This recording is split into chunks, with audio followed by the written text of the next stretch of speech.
welcome back inside the Cox Convention Center. Carter Baum alongside Jim Byers. And Jim, it's been a couple of days. The Barons finished their first round series against the San Antonio Rampage last Wednesday.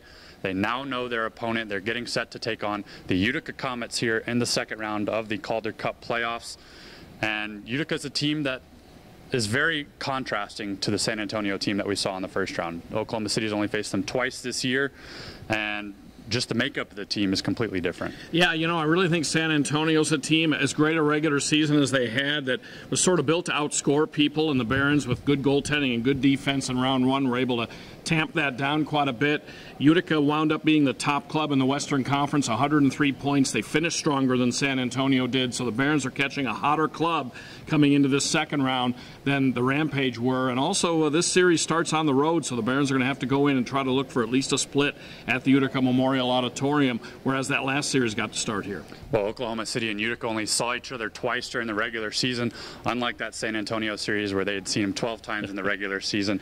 But one familiar face on the other side is Jacob Markstrom, who used to play in San Antonio. The Barons have not seen him yet this year, but have seen him quite a bit in the past seasons. And Markstrom had a tremendous year. He's really flourished in the Vancouver Canucks organization. He had some stints with Vancouver. In fact, he was in the NHL both times the Barons played them, in late March and also in early December. So the Barons saw Joakim Eriksson, I should say, who's a very good goaltender as well.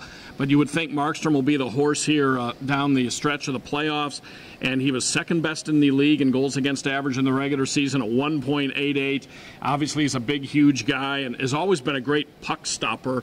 And I'm curious to see if he's a little bit smoother around the net, making plays outside the net and whatnot. But he was always a tough guy to score against when he was with San Antonio. Well, the goaltending for Utica is pretty stopped right there with Markstrom. But when you look at the rest of the team, this is a very well-rounded squad. It really is. Their defensive core is strong, and they've got enough weapons up front. They weren't an overwhelming team on the power play this year.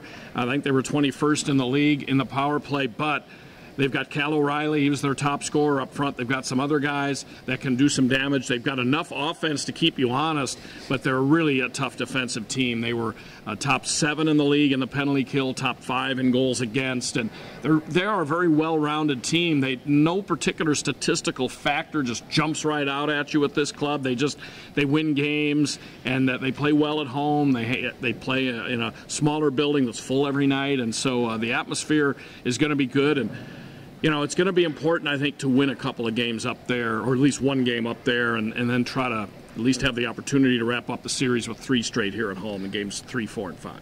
Well, the semifinal matchup gets underway on Thursday in Utica. Jim, what are some of your keys to this series? Well, I think the Barons are going to have to continue to play the way they did against San Antonio, which is strong on the penalty kill, opportunistic, a little bit better than that offensively, and get that good goaltending. I think Bachman and Brossoit have it in them to match Markstrom and Eriksson, but they're going to have to really come to the fore and play well. I really think that the goaltending for San Antonio was okay in the series. It was maybe even a little better than okay, but the Barons' goaltending was tremendous. And I think goaltending, managing the puck in their own end, and you know, standing up against a Utica club that in late March really had a strong 15 minutes or so against the Barons at their building and won that game by a 4-2 score. If the Barons can withstand that sort of push that Utica seems to provide at home, then I think the Barons will be good. Well, it all gets started on Thursday and Friday in Utica before returning back to Oklahoma City on Monday, May 11th. Jim, thanks for joining us. It's always a pleasure. For Jim Byers, I'm Carter Baum, Barons TV.